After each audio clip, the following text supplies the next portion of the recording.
पालकांसह विद्यार्थ्यांसाठी आता एक महत्त्वाची बातमी आहे। राज्यात आता शाळेची घंटा 1 एप्रिल पासून वाजण्याची शक्यता आहे। एरवी 13 जूनला भरणारी शाळा आता नव्या शैक्षणिक वर्षापासून 1 एप्रिलला भरवण्याचा निर्णय सुकाणू समितीने घेतला आहे। सीबीएसई पॅटर्ननुसार हा अभ्यासक्रम आता राज्यात राबवण्याचा निर्णय झाला असून तशी शिफारस राज्य सरकारकडे करण्यात आली। त्यामुळे लवकरच राज्यात शाळा उन्हाळ्यात सुरू होण्याची शक्यता आहे।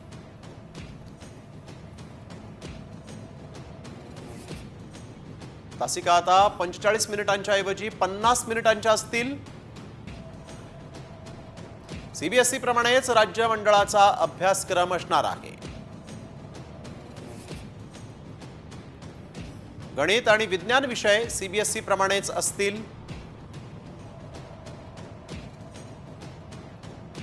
10वी 12वी बोर्ड परीक्षेची रचना बदलणार आहे आणि त्यामुळे वर्षातून 2 परीक्षा आता होतील। 6वी ते 8वीच्या विद्यार्थ्यांची 10 दिवस दप्तराविना शाळा भरणार आहे।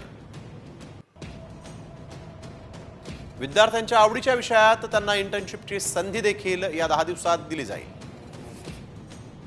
विद्यार्थ्यांची घोकंपट्टी कमी करण्यासाठी रचनात्मक अध्ययन पद्धत अवलंबली जाईल।